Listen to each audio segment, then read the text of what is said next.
Vamos a ver en el túbulo proximal. ¿Qué es lo que pasa en el túbulo proximal? En el túbulo proximal nosotros ya dijimos que ese túbulo es un túbulo que está contorneado, que es largo, que está muy doblado o enroscado en poco espacio, ocupa poco espacio, pero en realidad es largo. Y esto es un concepto que tenemos que tener. En este tubo contorneado proximal se reabsorbe aproximadamente el 67%, acá dice 60, pero le vamos a poner un poco más, el 67% del volumen filtrado. Fíjense, de esos 180 litros que se filtran por día, ya el 67% se lo sacamos porque se reabsorbe en el túbulo contorneado proximal. Estamos hablando de volumen, de volumen. ¿Y cómo se reabsorbe? Se reabsorbe de distintas maneras. En el túbulo contorneado proximal, la membrana, van a ver que en los túbulos vamos a tener distintos tipos de membrana. Tenemos la que se llama la membrana luminal, que es la membrana que da la luz del túbulo, es decir, esta es la luz del túbulo, la filtración viene desde acá. Y después tenemos la membrana vasolaterales, la membrana basal y la membrana lateral, que están contiguas células con células, y que acá hay un intersticio muy leve y acá está el famoso capilar peritubular. ¿Ven? Acá se produce la filtración, entonces en este túbulo, esta que le marco acá sería la membrana luminal, y esta sería la membrana basal y esta serían las membranas laterales. La membrana basal tiene una estrecha relación con el capilar peritubular. Esto no lo deben tener siempre presente. Por eso en todos estos esquemas, acá al lado sale el capilar peritubular. El túbulo contorneado proximal es permeable al agua, es decir, que el agua es permeable al agua. Ahora, ¿el agua cómo se mueve? Se mueve por gradiente osmótico. Entonces, ¿en qué consiste esto? Consiste en que hay reabsorción de sustancias osmóticamente activas y por lo tanto el agua va acompañando a esas sustancias osmóticamente activas.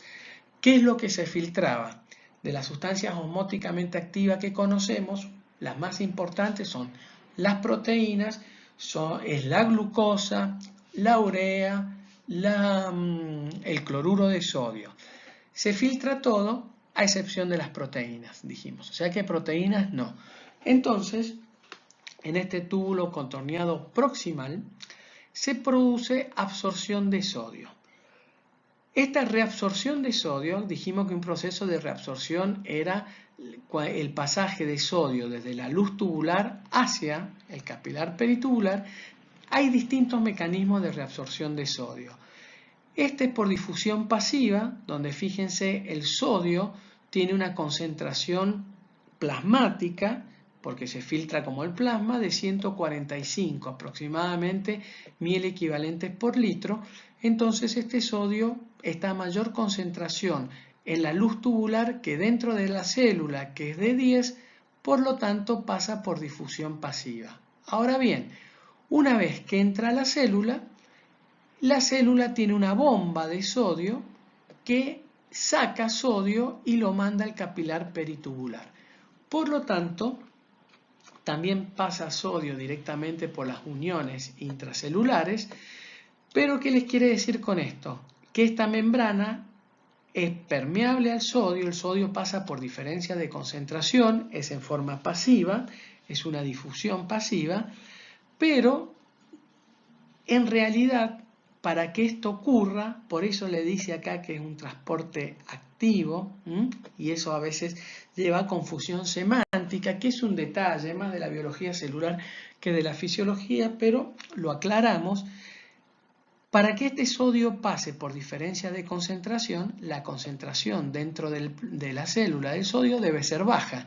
Y si va pasando, la concentración aumentaría. Entonces, para mantener esta concentración baja, existe en las membranas vasolaterales, bombas que sacan sodio y que ese sodio lo mandan ¿a dónde? O al intersticio acá entre las dos células y de ahí pasa al capilar o directamente al capilar. Entonces, ¿qué pasa? Acá hay una absorción del sodio, una reabsorción del sodio y como el sodio es osmóticamente activo y el agua, esta membrana es permeable, va acompañando a esta reabsorción del sodio el agua.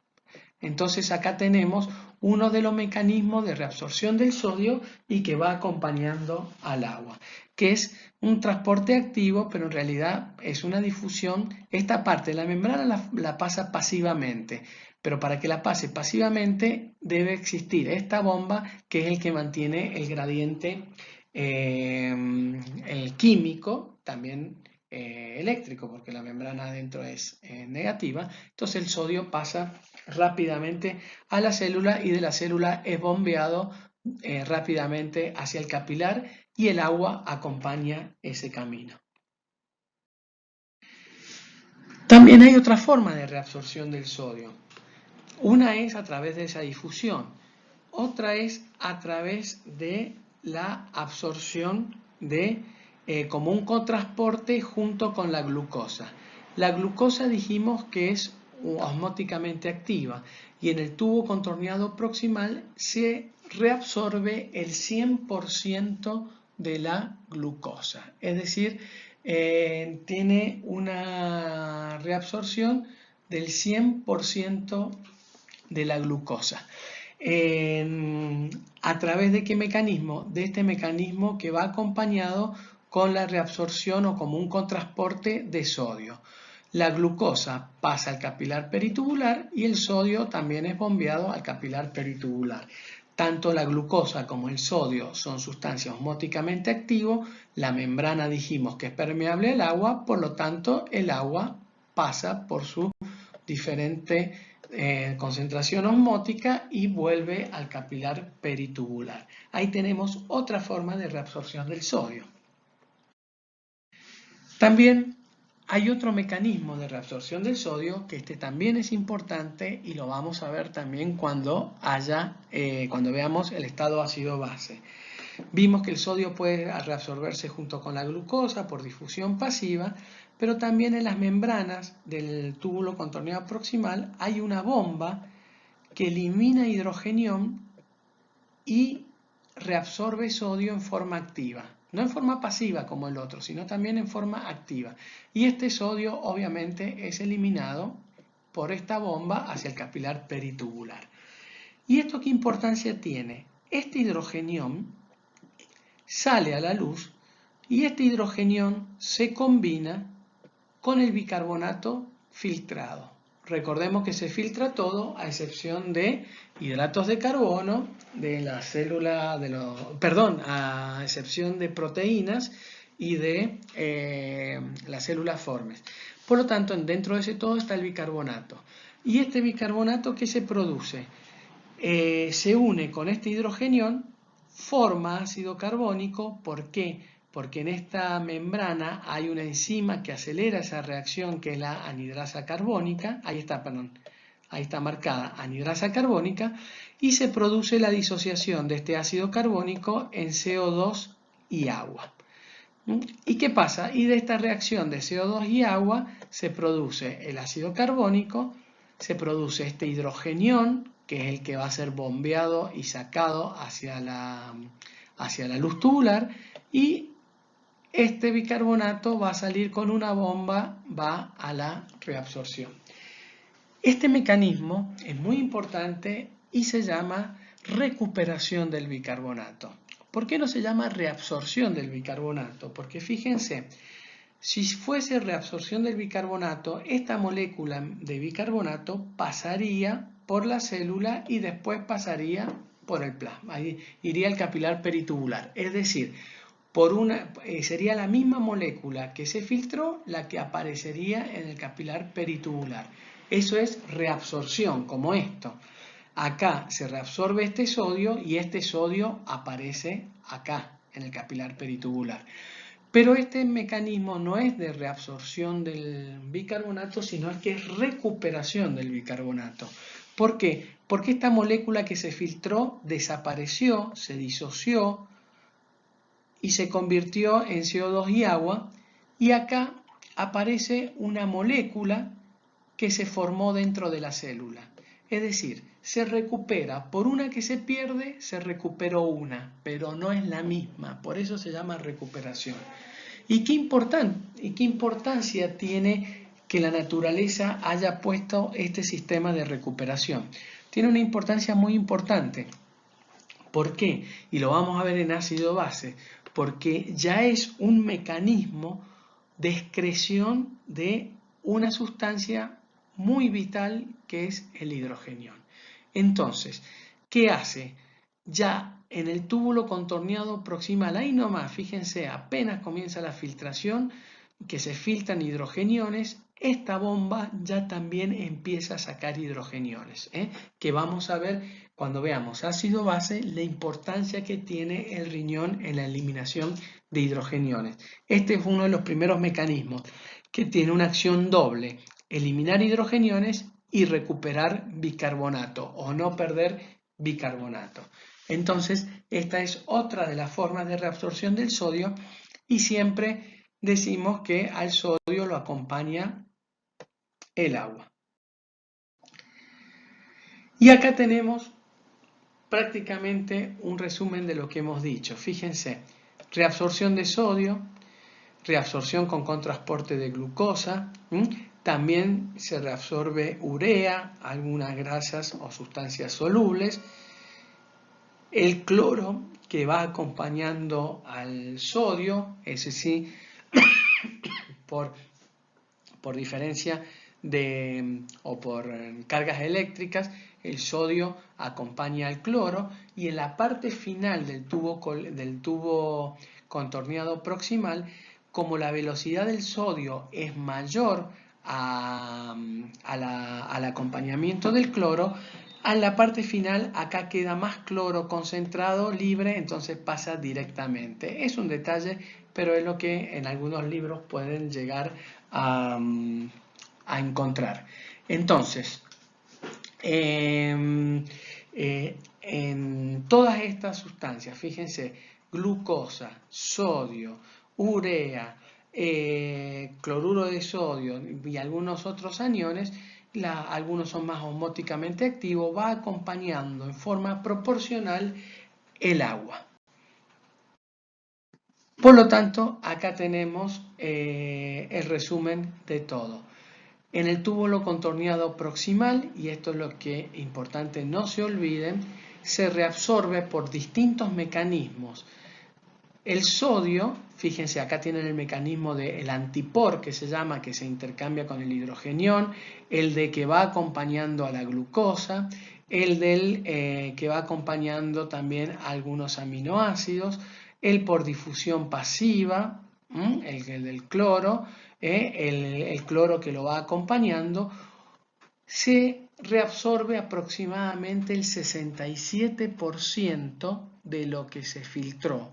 Por lo tanto, el agua lo acompaña en el mismo porcentaje. Por lo tanto, acá hay unos pasajes de agua que se llama aquasporina, que son aquasporina 1, y ¿esto qué les quiere decir? Que el 67% de lo que se filtró se reabsorbe en el tubo contorneado proximal. Es decir, del volumen que se filtró durante su pasaje en el tubo contorneado proximal, se reabsorbe ese 67% aproximadamente. Acá vamos a hacer una pequeña aclaración sobre este mecanismo de reabsorción de la glucosa con el sodio que ocurre en el túbulo contorneado proximal. La glucosa, como dijimos, la glucosa se filtra, esto representa la glucosa filtrada se reabsorbe a través de este mecanismo. Normalmente toda la glucosa que se filtra se reabsorbe, toda. Es decir, que en situaciones normales la glucosa se filtra, la glucosa se reabsorbe en el túbulo contorneado proximal y no aparece glucosa en orina. Es decir, normalmente no hay presencia de glucosa en orina. Ahora, ¿qué puede pasar? Puede pasar que aumente la carga de glucosa. ¿Y qué llamamos la carga de glucosa? La carga de glucosa está dado ¿por qué? Por la cantidad de glucosa y a la velocidad que pasa esa glucosa. La cantidad de glucosa puede aumentar en un paciente diabético, supónganse en un diabético donde tiene la glucemia elevada. Por lo tanto, como se filtra, esta carga de glucosa es mayor. Y como la glucosa es osmóticamente activo, arrastra también agua, por lo tanto aumenta la velocidad de filtración glomerular, que es que aumente la velocidad, y también aumenta la carga de glucosa porque hay más en el plasma y se filtró más. ¿Y qué pasa? Estas células del tubo contorneado proximal tienen la capacidad de reabsorber glucosa. Ahora, esto tiene un TM que se llama, que es un transporte máximo, es decir, la máxima capacidad de transporte que tiene este sistema de transportar glucosa, que es aproximadamente 375 miligramos de glucosa por minuto. Es decir, esa es la capacidad que tiene de reabsorción de glucosa, que a una velocidad de filtración normal y a una glucemia normal le sobra. Es decir, que reabsorbe toda la glucosa que se filtra. Ahora, ¿qué pasa cuando aumenta la carga de glucosa? Esa carga de glucosa nosotros la podemos hacer comparar con una cinta transportadora. En la cinta transportadora donde pasa y nosotros tenemos que sacar con las manos, supónganse, lo que pasa por la cinta transportadora. Y si pasa a una determinada velocidad y hay una determinada cantidad de botellas que tenemos que sacar, las sacamos todas. Ahora, ¿qué pasa? Puede ser que nuestra capacidad de sacar esas botellas de la cinta transportadora se sature, llegue a nuestro máximo y algunas botellas se escapen. ¿Por qué pueden ser? O porque hay muchas botellas en la cinta o porque aumente la velocidad con que pasa. Bueno, eso es lo que es la carga. Generalmente lo que pasa en los diabéticos es que si bien aumenta la velocidad de filtración glomerular un poco, es decir, aumentaría un poco la velocidad de la cinta transportadora, pero lo que más importa es que aumenta la carga de glucosa filtrada, es decir, porque tiene las glucemias altas y se filtra, es decir, aumenta el número de botellas. Entonces, nosotros vamos a hacer el máximo esfuerzo y vamos a sacar hasta lo máximo que podamos, que son 375 botellas, serían por minuto. Pero puede ser que la carga sea mucha y que algunas glucosa, en este caso, o botellas, se nos escapen. Y si se nos escapó alguna de esas botellas, y en este caso glucosas, van a aparecer en orina porque en ningún lugar de la nefrona existe, o sea, en ningún otro lugar de la nefrona existe un mecanismo de reabsorción de glucosa. Es decir, que la glucosa solamente tiene la posibilidad de absorberse y de reabsorberse en el túbulo contorneado proximal. Si pasa ese túbulo contorneado proximal, ya en el asa de Henle, en el tubo listal y colector, no hay capacidad de reabsorción de la glucosa y aparece esta glucosa en orina que sería la glucosuria. Entonces eso es importante, el TM. ¿Cuánto es más o menos el valor? Dijimos el valor de reabsorción es de 375 miligramos por minuto, que eso corresponde o se satura aproximadamente el TM cuando la glucemia que ustedes saben que lo normal es hasta 110, cuando la glucemia es mayor de 180. 180 o 200 miligramos por decilitro, esto se llama un umbral plasmático renal de la glucemia, de la glucosa. Es decir, cuando la glucosa o la glucemia está a estos niveles, ya estos niveles representan que la carga de glucosa es lo suficiente para saturar este sistema, siempre y cuando este sistema ande bien. Si hay un trastorno renal y estos sistemas funcionan menos, obviamente la capacidad de reabsorción va a ser menor y la glucosuria va a ser mayor. Pero hablando en fisiología normal, ustedes saben si tienen algún familiar diabético, alguien, y que tiene glucemias de 1,40, 1,60, probablemente no tengan glucosuria. ¿Por qué? Porque la capacidad de reabsorción del túbulo contorneado proximal está dentro de su TM, pero cuando ya aumenta esa carga, ya satura este TM y por lo tanto se produce una fracción, se elimina una parte, no se reabsorbe todo, eso que no se pudo reabsorber porque el TM no pudo o escapó a su transporte máximo, ya aparece en la orina, que es la glucosuria. Entonces, ya sabemos que en el túbulo contorneado proximal se reabsorbe el 67% del volumen. Ahora vamos a ver qué es lo que pasa en el asa de Henle.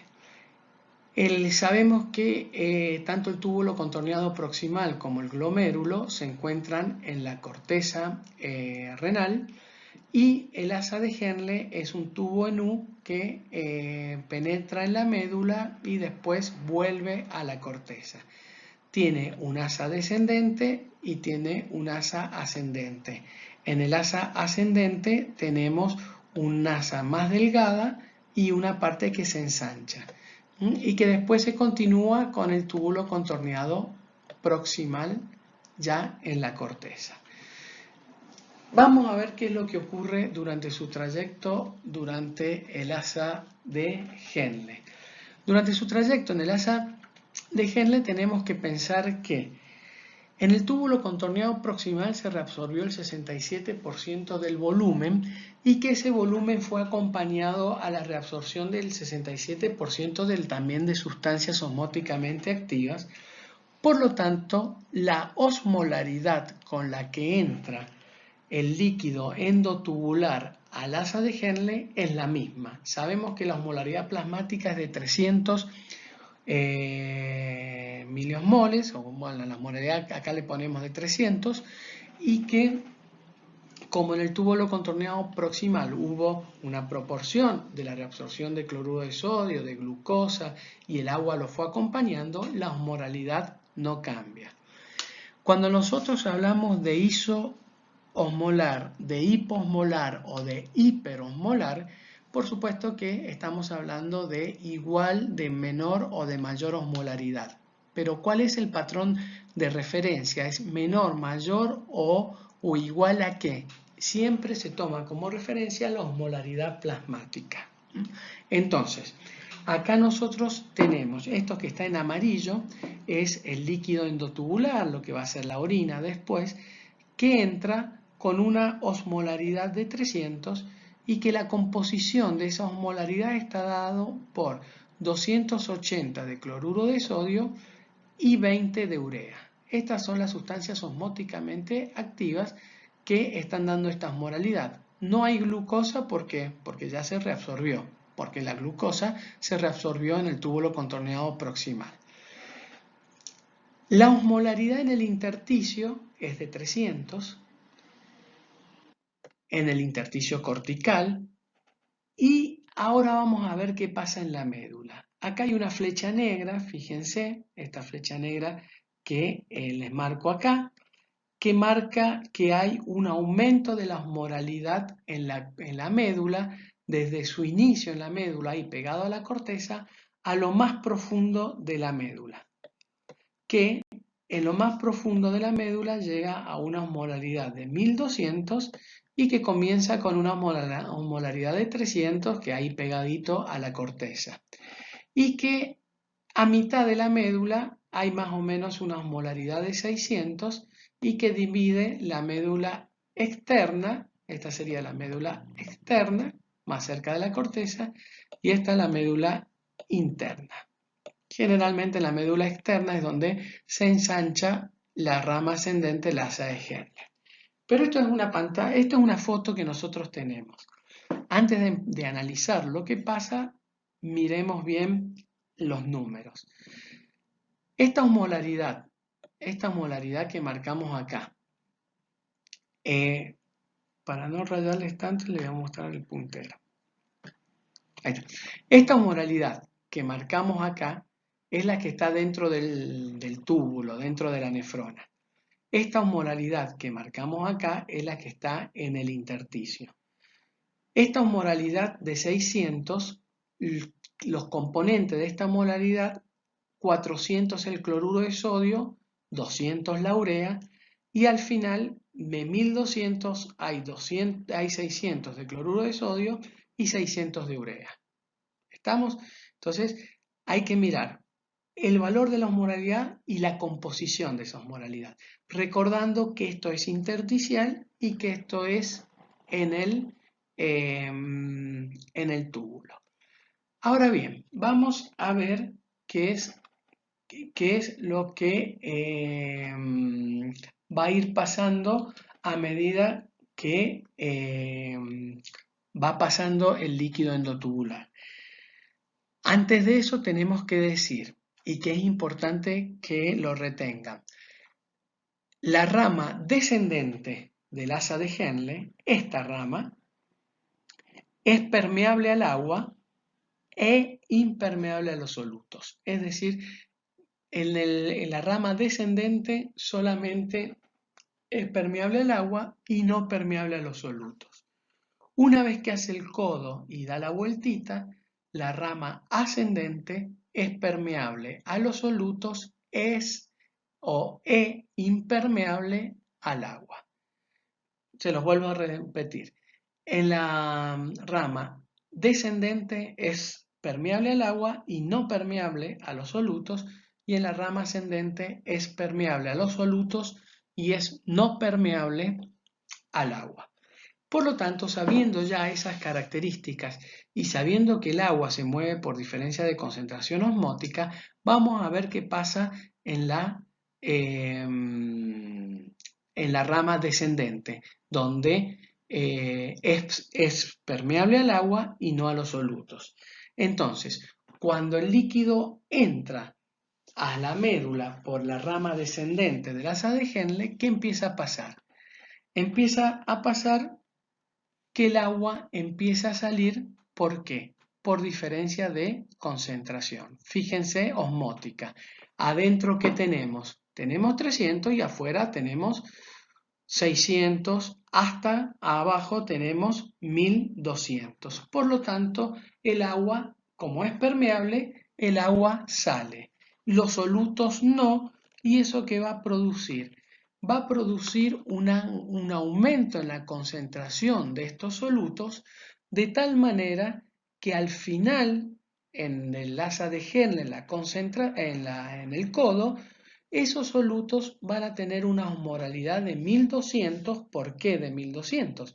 Porque el agua salió y va a igualar estos 1200, pero la composición, el cloruro de sodio se concentró y la urea se concentró. Fíjense, ¿cuántas veces se concentró? De 300 a 1200 se concentró 4 veces. Pero esa concentración fue por movimiento de agua, no por movimiento de solutos. Por lo tanto, los solutos se concentraron 4 veces. Si nosotros multiplicamos 280 por 4, nos va a dar 1120, y si multiplicamos 20 por 4, nos va a dar 80. Es decir, que acá la concentración se concentró 4 veces y se mantiene la proporcionalidad de lo que corresponde al cloruro de sodio y a la urea. ¿Y por qué se concentra hasta 1200? Y porque acá en el intersticio es 1200. En animales del desierto, donde hay escasez de agua y donde los riñones tienen que mantener ese volumen con poca ingesta de agua, hay hasta 5.000 o 7.000 la osmolaridad intersticial renal, donde son riñones adaptados a retener más agua. En cambio, en la especie humana, la osmolaridad de la médula renal va aproximadamente y creciendo desde la superficie de la médula, lo más profundo de la médula, de 300 a 1200 aproximadamente. Entonces, ¿qué es lo que pasó? En este momento de descenso del asa de Henle, hay una gran pérdida de volumen de agua, ya se recuperó el 67%. Acá se empieza a recuperar también volumen, pero esto a expensa de líquidos, acá no hay reabsorción de solutos, y cuando llega a nivel del codo, se concentró el líquido endotubular 4 veces, que es lo que corresponde, se equilibró a la osmolaridad que hay en la parte más profunda del intersticio. Y sus concentraciones aumentaron 4 veces. Por eso el cloruro de sodio tiene 1120 y la urea tiene 80. Ahora, ¿qué pasa? Ahora da la vuelta y en la rama ascendente tenemos dos tipos, el comportamiento de la rama es distinto. Ya dijimos que es impermeable al agua, es decir, no es permeable al agua, no entra agua, y sí es permeable a solutos. Y vamos a ver cómo es permeable a solutos y de qué manera se produce ese movimiento de solutos. Es permeable tanto al cloruro de sodio como a la urea.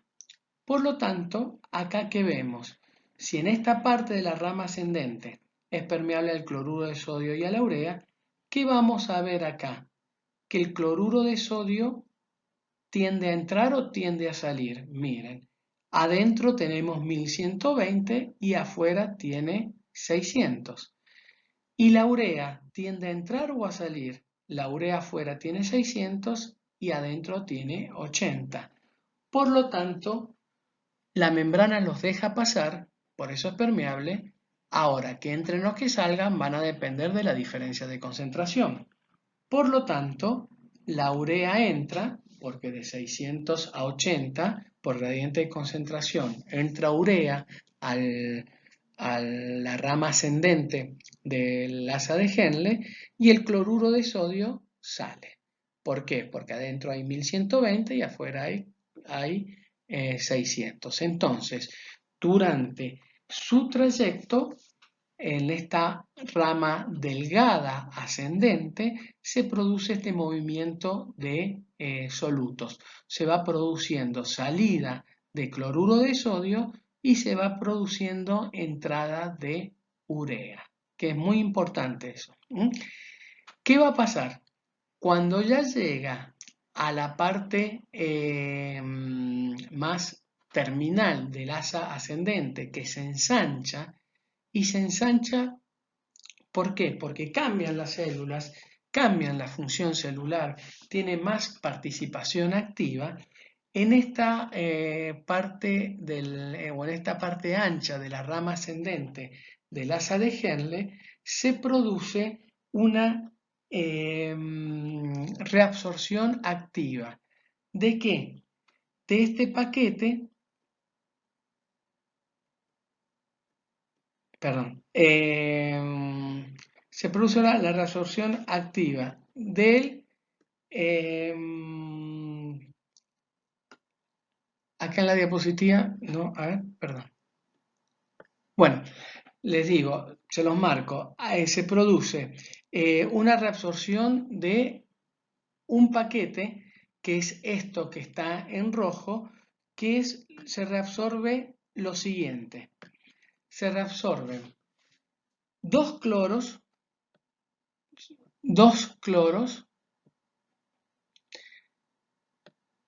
un sodio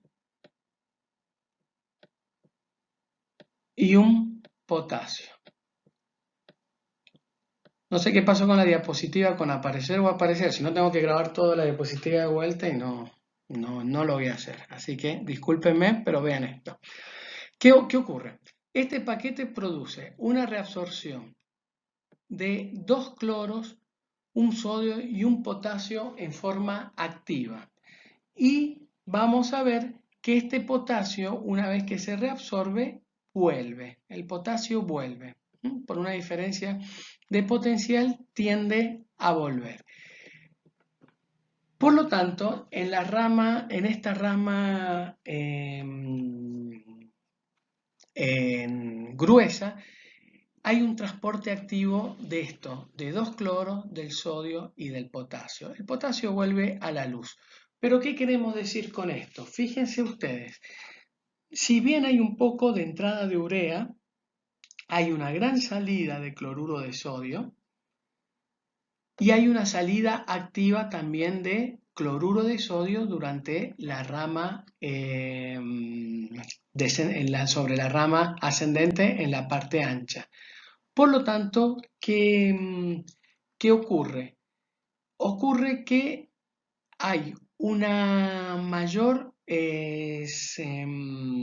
extracción de solutos y como no hay movimientos de agua, esto va a producir que el líquido vaya osmóticamente menor al tubo contorneado distal entre hiposmótico. Entonces, fíjense la diferencia.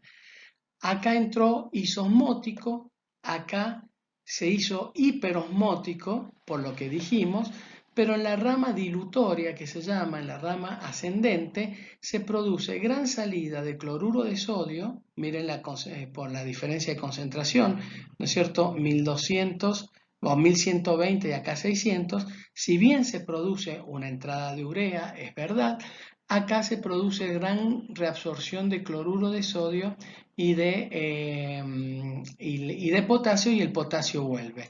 Pero como no hay movimiento de agua, se hace una gran extracción de solutos, por lo tanto acá entra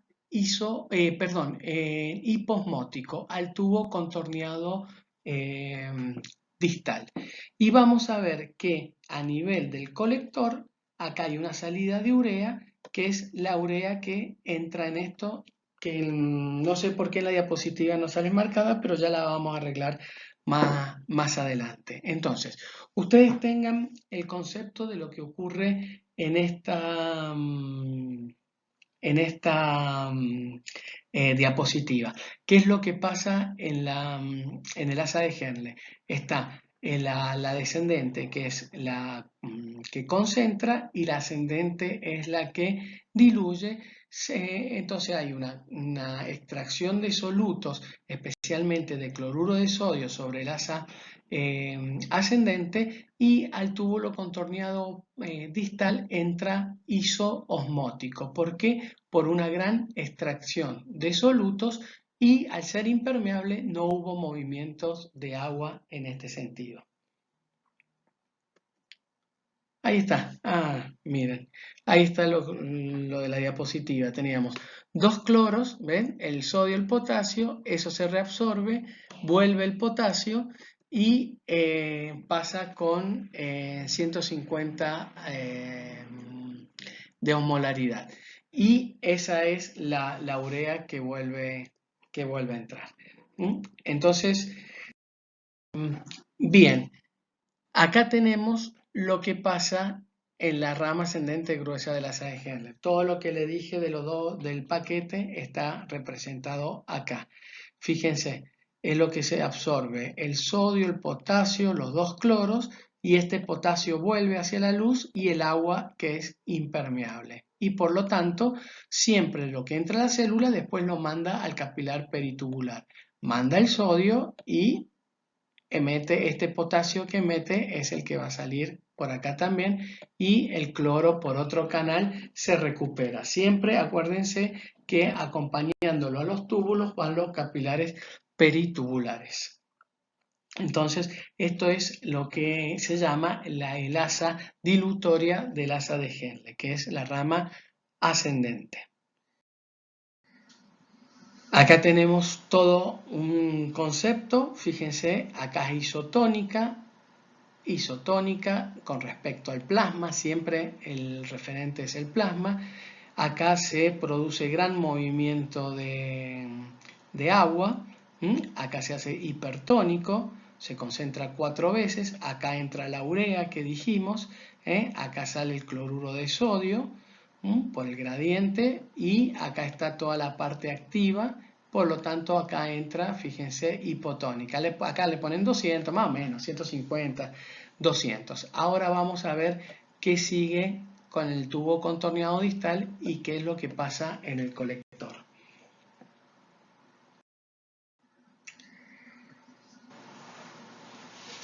¿Qué es lo que pasa en el tubo contorneado distal?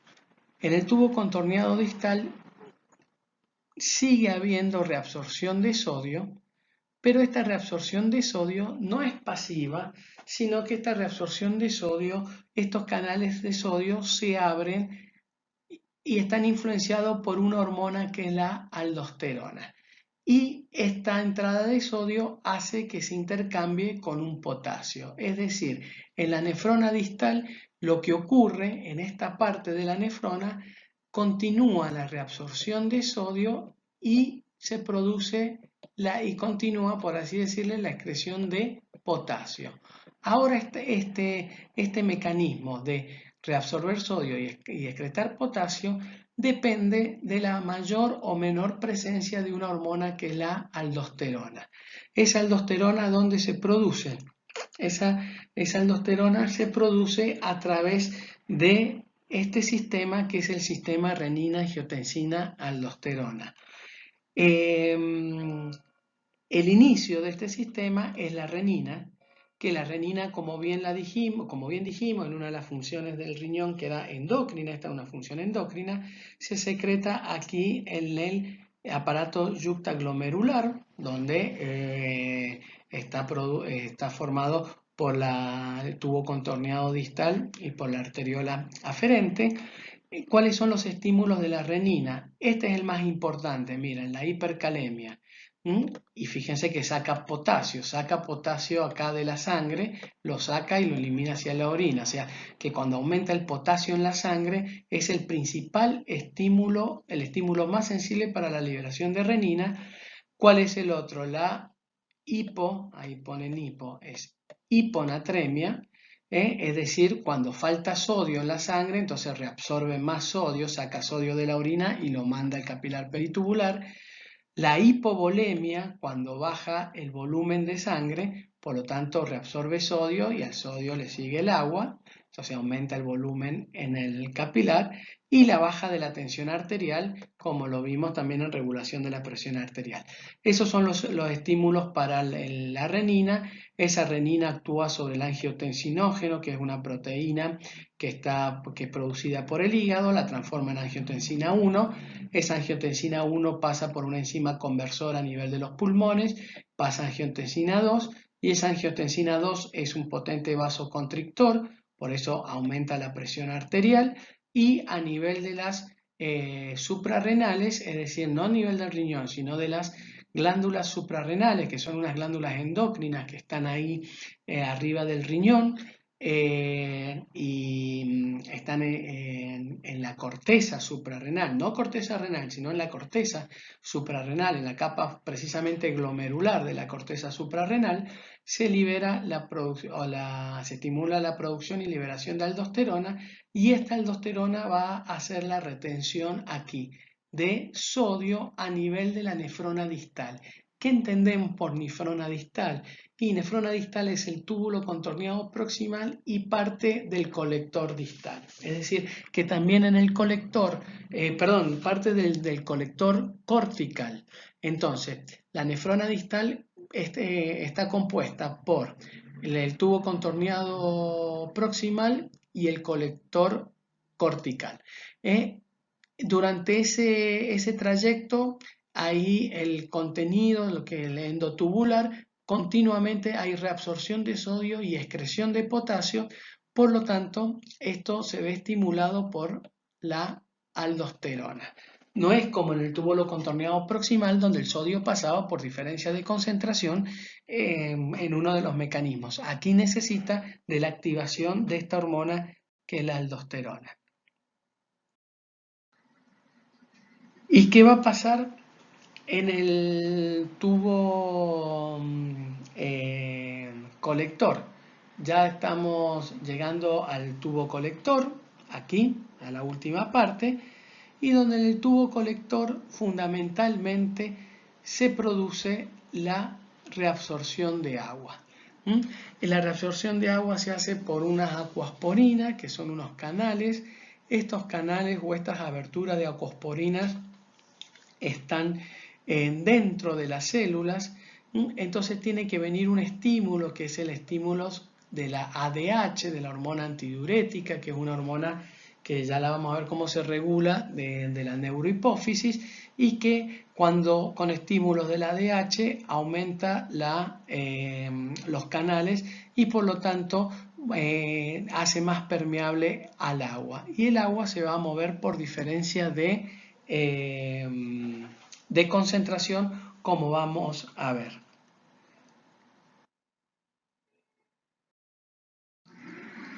Entonces, fíjense, ya llegamos a esta parte donde, miren, entró con 150, dijimos, de osmolaridad, pasó por todo el tubo contorneado proximal, distal, perdón, que fue lo que vimos con lo de la aldosterona, siguió sacando cloruro de sodio, siguió sacando especialmente sodio y metiendo potasio, y por lo tanto la osmolaridad siguió disminuyendo porque se le fue sacando más solutos que agua. Llegó a 100, de los cuales de estos 100 son 50 de cloruro de sodio y 50 de urea. Miren cómo entró acá. Acá entró con 280 de cloruro de sodio y con 20 de urea, y sin embargo acá ya es mitad y mitad, 50 y 50. ¿Y acá por qué? Porque acá la proporción era mucho más grande, mucho predominio de cloruro de sodio y poco de la urea. Y acá, cuando llega al colector, cuando ya pasó o va pasando por el tubo contorneado distal, llega prácticamente al 50%. Y acá está la explicación. ¿Por qué? Porque pierde mucho cloruro de sodio acá, pierde mucho cloruro de sodio aquí, pierde sodio acá en el distal con lo de la aldosterona y va ganando urea, especialmente en esta parte que le entra urea en la parte del codo de la rama ascendente de las ADG. Entonces, estas proporciones, la urea aumenta porque le está entrando y el cloruro de sodio ha disminuido mucho porque se ha reabsorbido prácticamente ya casi el 90%. Y entra con una osmolaridad de 100.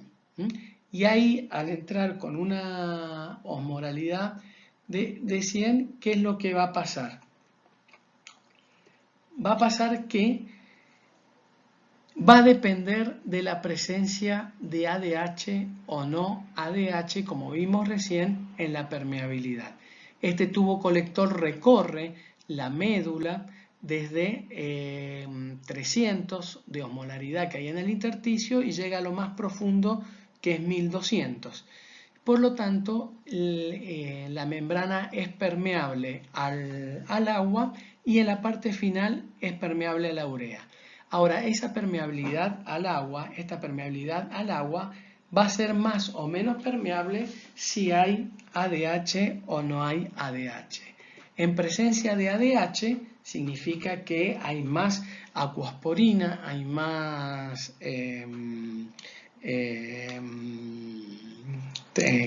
transportadores, aumenta la permeabilidad al agua, por lo tanto el agua va a salir. ¿Por qué va a salir? Porque acá tiene una osmolaridad de 100 dentro del túbulo colector y afuera el intersticio es hiperosmolar. Miren, 600 a esta altura hasta 1200 acá. Por eso la orina máximo se puede concentrar hasta 1200. Por lo tanto, sale agua y en la parte final, aquí en la parte final del colector, es permeable a la urea. Por lo tanto, ¿qué ocurre? Al ir saliendo agua, la urea en el final del colector se va concentrando y eso es lo que permite la salida de urea, y esa urea es la que entra aquí y sale en la parte del colector. Entonces este circuito de la urea que entra acá en el asa de Henle, si circula por todo el asa de Henle, vuelve por el colector, vuelve todo por el colector y sale acá y vuelve a entrar en el asa de Henle, es lo que se llama la recirculación de la urea.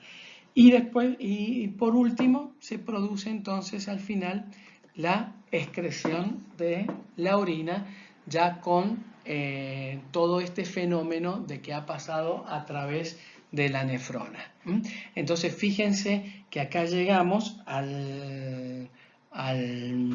la situación donde en el caso que haya muy poca ADH, que haya una deshidratación y que la máxima concentración que puede tener la orina puede ser hasta 1200, porque es que se iguala con la molaridad del intersticio. Entonces, fíjense todo lo que hemos tenido que analizar en el recorrido desde la filtración y todos los cambios que pasan a través de la estructura de la nefrona, y tenemos como producto final, sí, acá la orina, pero que es como consecuencia de todo esto complejo que hemos visto. Acá volvemos a tener una visión general de del mecanismo a través de los cuales es su función renal. A nivel del glomérulo, con la velocidad de filtración glomerular y el KF, recordamos el KF que es la permeabilidad y la extensión. Todo lo que pasa en el túbulo contorneado proximal, acá está, en el túbulo contorneado proximal se reabsorbe el 67% del sodio, del cloro, el 100% de la glucosa, los aminoácidos que se pudieron filtrar y el 67% del volumen total filtrado. En la rama descendente se produce una reabsorción de agua, en la rama ascendente entra urea y se produce salida de sodio, esto es importante. En la parte más gruesa un transporte activo de cloruro de sodio entra hiposmótico, y en la nefrona distal a través de la aldosterona se sigue reabsorbiendo sodio, y en el colector a través de la aquasporina con la relación con la ADH va saliendo el agua. Es decir, todo esto es el movimiento sumamente dinámico, con lo que la producción de orina es aproximadamente, fíjense, es 1 litro, 1,5 litros o 2 litros por día. Si nosotros queremos hacer números redondos, dijimos que se filtraban 180 litros por día y a lo mejor orinamos 1 litro 800 por día, para hacer números redondos. Es decir, que el 99%, fíjense estos valores, el 99% del volumen que se filtró se reabsorbió. 99% se reabsorbió. Ahora bien, no es una reabsorción total e igual. Lo que sí cambió es la composición, porque la orina que tiene mucho potasio, tiene muchos hidrogeniones, no tiene glucosa, no tiene bicarbonato, tiene menos sodio, el 99% del sodio se reabsorbió, se pierde muy poco sodio por orina, sí se pierde mucho potasio. Entonces ahí está la función que tiene el riñón en mantener la homeostasis, mantiene el volumen y mantiene la composición de los líquidos corporales, y la composición de la orina es totalmente distinta, obviamente, a la plasmática. Y el tema de la ADH, ¿cómo se regula esa ADH? Esa ADH es una hormona que está producida por la neurohipófisis. La hipófisis es una glándula que está acá apoyada sobre la silla turca. tiene dos partes, tiene la adenohipófisis, que cuando veamos endocrino vamos a ver las hormonas de la neurohipófisis, y tiene la adenohipófisis, es la que vamos a ver después, y la neurohipófisis es la que vamos a ver en esta clase, que segrega ADH a nivel hipotalámico y manda a través de los axones, se libera en la neurohipófisis. ¿Cuáles son los estímulos para la liberación de ADH? Son dos. Uno es el más sensible de todos y el que continuamente está actuando, que es este, es el aumento de la osmolaridad. Cuando la osmolaridad la tenemos a 300 miliosmoles, es el aumento de la osmolaridad. Y el otro estímulo también importante, pero menos sensible, es la disminución, de la volemia. Entonces, ¿qué ocurre? Cuando aumenta la osmolaridad, aumenta el ADH, y esa ADH, ¿qué hace? Va a actuar a nivel de los túbulos colectores, aumentando la reabsorción de agua, por lo tanto, volviendo a la osmolaridad normal. Y vamos a ver qué es lo que pasa cuando disminuye el volumen. Acá, ¿qué tenemos? Fíjense, si nosotros tenemos en una situación donde tomamos agua sin necesidad, no tomamos agua, es decir, el agua que nosotros tomamos se reabsorbe por el intestino. Por lo tanto, este rectángulo azul está representado la osmolaridad, es decir, tenemos esta determinada osmolaridad, esta determinada relación entre solutos y el agua, ¿no? ¿Qué hace? Sobra agua. ¿Por qué? Porque el intestino absorbió agua. Por lo tanto, ¿qué ocurre? Al tener más agua en este sistema, la osmolaridad acá disminuyó. Miren que este rectángulo es chico, es decir, significa que disminuyó la osmolaridad. Al disminuir la osmolaridad, ¿qué pasa? Disminuye la secreción de ADH. O sea, al disminuir la osmolaridad, la secreción de ADH disminuye, porque el estímulo, ¿cuál es? Es el aumento de la osmolaridad. Entonces, fíjense esta flechita que es chiquita, o sea, hay poca ADH. Al haber poca ADH, ¿qué va a haber? Hay poca reabsorción, porque siempre hay reabsorción, porque la membrana es permeable, por eso es más o menos permeable. Hay poca reabsorción, pero como hay poca reabsorción de agua, se elimina mucha agua por orina, que es esta flecha azul grande. ¿Y qué ocurre? La concentración de urea es poca, porque hay poca reabsorción de agua, por lo tanto la reabsorción de urea al intersticio es menor. ¿Y qué pasa en la orina? En la orina se orina mucho volumen y si midiéramos la urea estaría aumentada. En una orina diluida, la urea está aumentada. Hay más urea, ¿por qué? Porque al no haberse concentrado, se reabsorbió menos. Entonces, ¿qué pasa? Se pierde el volumen por acá y a medida que se vaya perdiendo el volumen, la osmolaridad, que estaba disminuida por ese exceso de agua, va a volver otra vez a los valores normales y así equilibró ese exceso de agua que hubo en ese momento el riñón. Es decir, si se incorporaron 2 litros de agua, bueno, esos 2 litros de agua los elimina fundamentalmente ¿por dónde? Por orina, por una disminución en la permeabilidad en el tubo colector, por una disminución en la secreción de ADH. Está claro. ¿Qué ocurre al revés? Fíjense qué ocurre al revés. Un día de mucho calor, nos deshidratamos, una deshidratación por diarrea, muy común, vómitos, diarrea. Nosotros nos deshidratamos. Comparen la diapositiva anterior con esta. Esta es una columna muy grande, es decir, que está muy hiperosmolar, falta líquido, hay mucho soluto y poco líquido.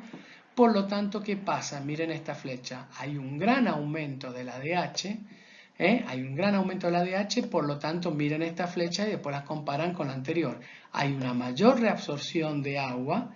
Al haber una mayor reabsorción de agua, acá hay una mayor concentración de urea, por lo tanto hay una mayor reabsorción de urea. ¿Y qué pasa con el volumen urinario? El volumen urinario es mucho menor, la orina es menor, es más concentrada, y si nosotros medimos la urea sería menor. ¿Por qué? Porque se eliminó menos urea, porque esta urea pasó al intersticio y de ahí al asa de Henle haciendo la recirculación de la urea. Pero bueno, esto es para que ustedes vean cómo la ADH va regulando cuando hay exceso o cuando hay déficit de agua, y siendo el estímulo más sensible la relación entre soluto y agua que la osmolaridad. Pero también dijimos que uno de los estímulos para la ADH es la hipovolemia. Esa hipovolemia tiene que ser importante, una hipovolemia aguda, más del 20%, es decir, cuando la volemia baja más del 20%, ahí se produce una estimulación de la ADH, que es cuando, por ejemplo, hay un sangrado, en los politraumatismos, miren, hay grandes fracturas, pérdida de sangre de extravascular, en hemorragias digestivas, que también suele producirse volúmenes importantes de sangre, en hemorragias genitales femeninas, ¿no es cierto?, en metrorragias, en abortos o en distintas patologías del embarazo que pueda perderse importantes volúmenes de sangre y en forma brusca.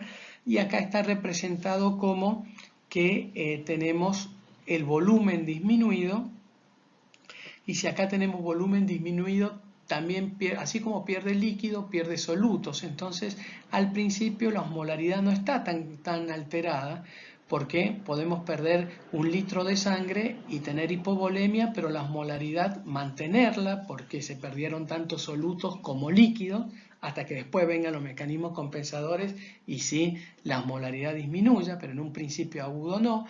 Pero acá tenemos, en este caso, cuando la volemia disminuye aproximadamente en forma aguda el 20%, es un muy fuerte estímulo para la ADH. Entonces se libera gran cantidad de ADH y obviamente la ADH va a producir lo mismo que vimos recién, una gran reabsorción de agua con una muy poca eliminación de agua, una disminución de orinas muy concentradas, y bueno, y este fenómeno de la urea también, poca eliminación de urea y mayor reabsorción de urea. Es decir, el más sensible de todos a estos estímulos de la ADH es el de la osmolaridad, pero el más prevalente, cuando realmente el estímulo que produjo la liberación de ADH es la hipovolemia, ese es el que prevalece, por más que la osmolaridad disminuya. Es decir, el más sensible y el que nosotros estamos continuamente es el de la ADH. Es el de la osmolaridad. Este aumento de la ADH también nos da sed, y la angiotensina 2, cuando nosotros hablamos del sistema renina-angiotensina, también la angiotensina también es un estímulo para la sed. Es decir, que acá tenemos el riñón recupera agua, y a su vez tenemos el estímulo de la sed para incorporar agua exógena. Muy bien. Y ya para ir terminando, ¿qué pasa ante otra situación? Fíjense que es cuando nosotros tenemos una ingesta de solutos. Es decir, porque hasta ahora vimos cuando faltaba agua, cuando perdíamos agua, por ejemplo, por una diarrea o una deshidratación, o cuando tomábamos agua así en exceso sin necesitarla. Entonces, lo que variaba era la osmolaridad, pero por falta o aumento de agua. ¿Qué pasa cuando nosotros comemos algo salado? Especialmente la sal, obviamente, le ponemos sal a la comida o comemos alimentos que ya tienen sal en su composición, se absorbe por la vía digestiva. Y acá, ¿qué ocurre? Fíjense, acá hay un aumento de la osmolaridad, obviamente porque aumenta el cloruro de sodio en la sangre. Entonces, al aumentar la osmolaridad, ¿qué ocurre? Aumenta la DH, que fue lo que vimos recién, y al aumentar la DH, todo exactamente lo mismo. Se produce la absorción de agua y se orina menos y más concentrado. Ahora bien, acá nosotros, antes de pasar a la otra diapositiva, quédense con esta imagen. Tenemos aumento del soluto y ese aumento del soluto nos lleva a un aumento del volumen. Miren, esto es lo que pasó. Esto es lo normal, pongámosle acá, se los puse a propósito para que ustedes vean en la proporcionalidad. Acá supongamos, no sé si es exactamente, pero 50% es soluto y 50% es agua. Acá nosotros comemos la sal o comemos algo salado. Aumentó el soluto. Está hiperosmolar. Se estimuló la DH, retuvo el agua. ¿Y qué pasó? Aumentó el volumen e igualó la osmolaridad. ¿Entienden? Entonces, ¿qué hizo la DH? El estímulo fue el aumento de la osmolaridad. Esta osmolaridad, ¿cómo se puede disminuir? O sacando soluto o diluyéndolo, metiéndole agua. Lo que hizo este sistema de la DH fue meterle agua. Por lo tanto, ¿qué pasa? La osmolaridad vuelve a estar en mitad y mitad, como al principio, pero ¿qué hizo? Aumentó la columna, aumentó el volumen. Y una de las funciones del riñón, dijimos que la homeostasis era mantener el volumen y la composición. En este caso ha mantenido la composición, pero no el volumen, porque la composición, la osmolaridad está mantenida, pero no el volumen. ¿Y cómo hace ahora si la DH no está estimulada? Porque la DH capta una osmolaridad normal, sin embargo tenemos más volumen de agua en nuestro organismo. ¿Cómo se complementa este sistema para volver a la situación anterior? Bueno, ¿y cómo se resuelve esta situación? Acá nosotros tenemos marcado, ahí se los marco, o representado, mejor dicho, acá tenemos representado el mayor volumen. Acá tenemos un mayor volumen de la vena cava, ¿por qué? Porque comimos cosas saladas, se reabsorbió por el intestino, el sodio en el intestino va acompañado del agua, bueno, parecido a lo que pasa en riñón. Ese aumento del volumen, ¿qué ocurre? Ocurre una distensión en la aurícula derecha. En esa aurícula derecha se produce una eliminación o una secreción de una hormona que es el FAN, que se llama el factor atrial natriurético, que el estímulo para la liberación de este factor es la distensión de las aurículas derecha. Es decir, cuando la aurícula derecha se distiende porque hay mayor volumen, hay mayor volemia, produce la producción o la liberación de este factor. ¿Y este factor qué es lo que va a hacer este FAM? Este FAM va a producir a nivel de la arteriola aferente, va a producir una dilatación. Fíjense, al producir una dilatación de la arteriola aferente, ¿qué va a hacer la consecuencia? Que la presión hidrostática capilar aumente. Por lo tanto, si aumenta la presión hidrostática capilar, va a producir un aumento de la velocidad de filtración glomerular. Es decir, ya el riñón está filtrando más volumen. Y también ese FAM, ¿qué va a producir? Va a producir una inhibición de la acción de la aldosterona a nivel del túbulo contorneado distal. Entonces, ¿se recuerdan que esta aldosterona en el túbulo contorneado distal estimulaba la reabsorción de sodio y la excreción de potasio, esto va a estar inhibido por el FAN, por lo tanto este sodio no se va a reabsorber y va a disminuir la reabsorción de sodio. Por lo tanto, se va a producir, y fíjense que también al producirse este aumento de la volemia, ¿qué va a aparecer? Miren, la hipovolemia era un estímulo para la renina, por lo tanto que está en hipervolemia, disminuye el estímulo.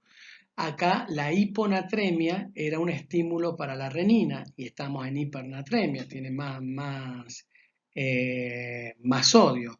Y a su vez puede subir la presión arterial por haber más volumen, por lo tanto son todos los estímulos inversos, son todas las situaciones inversas que estimulan la renina, por lo tanto la renina estaría menos estimulada y a su vez la aldosterona ya formada o la que se forma es inhibida por este FAN y entonces lo que produce es una mayor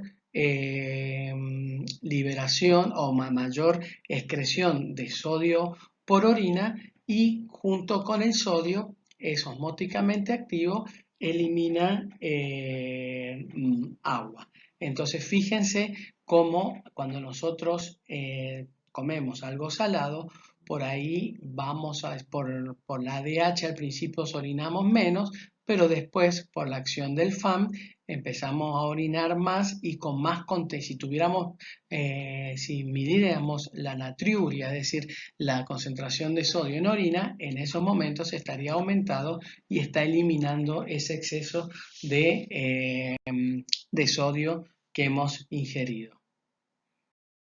Entonces la secuencia es así, fíjense, acá tenemos la primera instancia, la testigo, digamos, acá comemos salado, al comer salado aumenta la reabsorción de sodio, al aumentar la reabsorción de sodio aumenta la osmolaridad, por aumentar la osmolaridad la ADH, el riñón retiene a nivel del tubo colector, mayor absorción de agua, se iguala la osmolaridad, se iguala, pero aumenta el volumen y después al aumentar este volumen por distensión de la aurícula derecha y liberación del FAM a nivel renal se produce la inhibición de la aldosterona, por lo tanto mayor excreción de sodio y de agua y se vuelve a la situación inicial.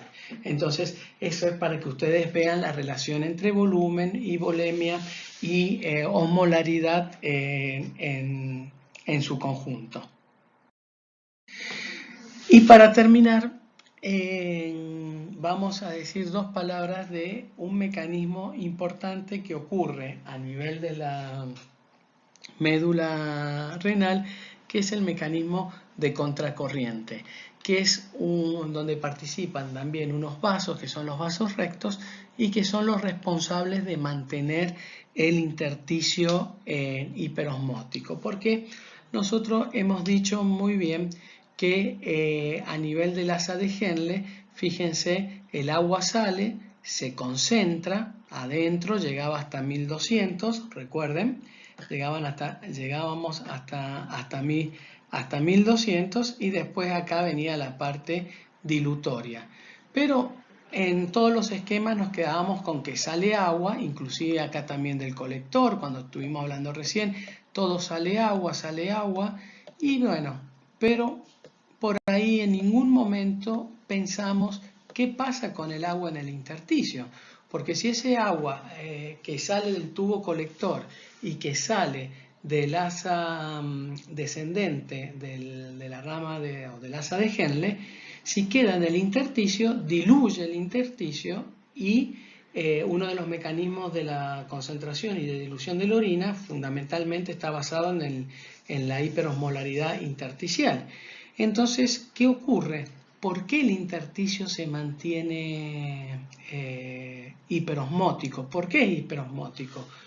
Bueno, aquí participa tanto el asa de Henle como unos vasos en paralelos que van al asa de Henle, que son los vasos rectos que al principio habíamos nombrado que eran ramas de la arteriola eferente. En el asa de Henle circula lo que va a ser la orina, y en el vaso recto circula sangre. ¿Y qué es lo que pasa? Fíjense, esto ya lo vimos y lo vamos a terminar de interpretar ahora. En la rama dilutoria de la rama ascendente del asa de Henle dijimos que era dilutoria porque salía mucho cloruro de sodio, ya sea en forma pasiva o en forma activa en la parte superior. Es decir, van saliendo ¿qué? Solutos. Y estos solutos van quedando también acá en el medio, ¿eh? Y acá al final, se acuerda que del tubo colector entraba urea. Entonces, ¿qué ocurre? Vamos a ver que también al intersticio hay movimientos y que está entrando cloruro de sodio y que está entrando urea al intersticio, pero también está entrando agua. Entonces, ¿qué pasa? ¿Quién se lleva el agua? El agua se lo lleva estos vasos rectos. ¿Y qué es lo que produce estos vasos rectos? Fíjense, acá está la osmolaridad sanguínea. El vaso recto, ¿qué ocurre? Es permeable al agua y cuando va transitando en U en paralelo al asa de Henle también se va concentrando. Por lo tanto, va saliendo el agua. Ahora bien, ¿dónde está la clave? ¿Dónde está lo fundamental de esto para que entiendan? Es la velocidad con que se produce esto. Esto es una velocidad sanguínea, es una velocidad rápida, en cambio lo del asa de Henle es una velocidad lenta. Lo que pasa en la velocidad rápida es que como esto es dinámico, estos 1200 lo adquiere en un sitio más allá o en un sitio más posterior. Por lo tanto, ¿qué ocurre? En el plasma, en el momento que adquiere los 1200 adentro, en el plasma hay 1100. Por lo tanto, esta diferencia al mismo nivel hace que la fase ascendente del vaso recto se lleve el agua. Miren, se lleva el agua permanentemente. Se está llevando el agua y está entregando solutos al medio que lo está haciendo hiperosmolar. Y estos solutos son los que después entran en este lado. Es complejo entenderlo.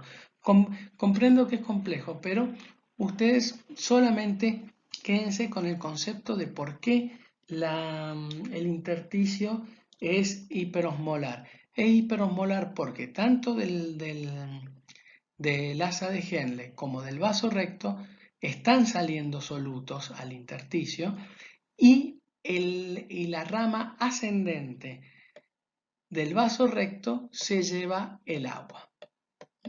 Por eso acá ve que es hiperosmolar, se lleva el agua. Entonces en el intersticio queda cloruro de sodio y queda urea en la parte final, por eso en la parte final de los 1200, 600 era de urea, ya casi el 50%, la urea está más concentrada abajo. ¿Por qué? Porque salía de la parte final del colector y el agua se lo lleva el vaso recto. Fíjense, acá lo van a entender mejor. Lo que está en celeste es el asa de Henle y lo que está en rojo es el vaso recto. ¿Qué pasa en el recorrido descendente? En el descendente entra con 300, como les dice, sale el agua y entra soluto. Entra soluto por diferencia de concentración. Cuando da la vuelta, miren acá, acá tiene 1200. ¿Se acuerdan que cuando dijimos el asa de Henle dijimos 1200? Pero como esto es a mayor velocidad, los 1200 lo va a tener acá. Entonces, ¿qué pasa? Siempre al mismo nivel en la parte ascendente, está más hiperosmolar el vaso, la rama ascendente del vaso, que el intersticio. Entonces, eso hace que continuamente entre agua y el agua esa se la lleva hacia el vaso recto que después termina obviamente en la vena renal. Entonces, esta es la clave. Una cosa es el asa de Henle, que es más lento, y otra cosa es la circulación del vaso recto. ¿Cuál es el fundamento? Es la velocidad. ¿Por qué? Porque como esto es muy dinámico y esto es velocidad, va saliendo agua, pero como la sangre está empujada por la presión, ya salió agua, pero a esta altura, supónganse, donde acá tiene 900, acá tiene 1000.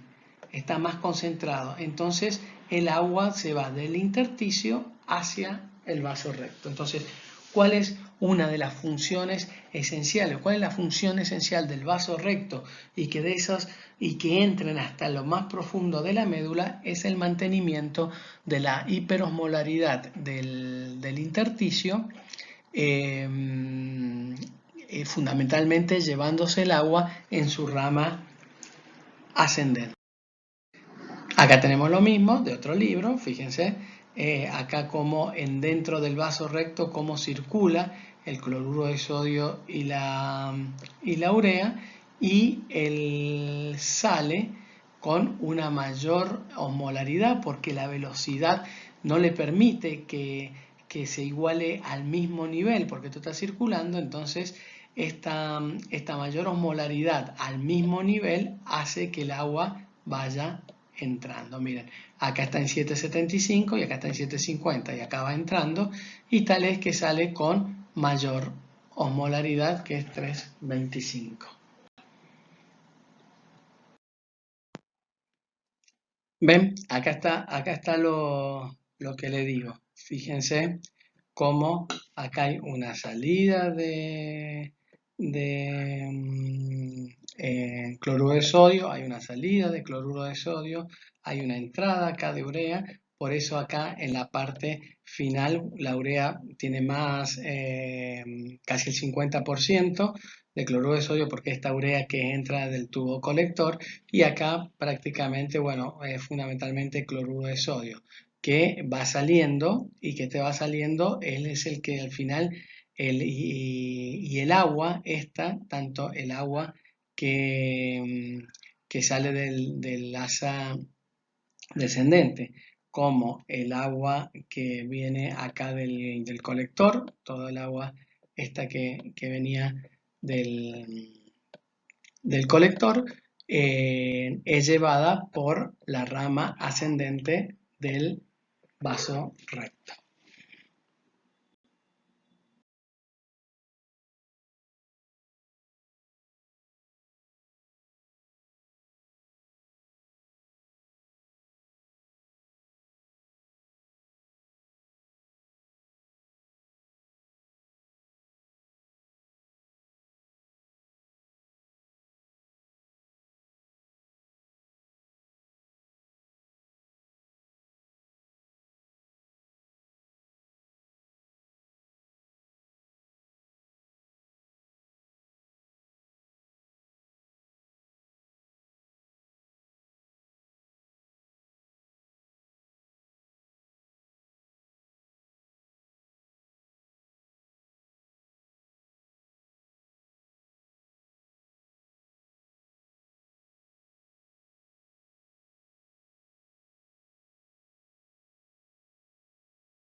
Bueno, espero que hayan entendido y que vemos que la función del riñón es un poco más compleja de la simple formación de la orina. Sabemos que para formar la orina tiene que pasar por todo este trayecto de la nefrona que acabamos de ver, con todo lo que pasa a nivel del glomérulo, del túbulo contorneado proximal, de la asa de Henle, del distal y del colector.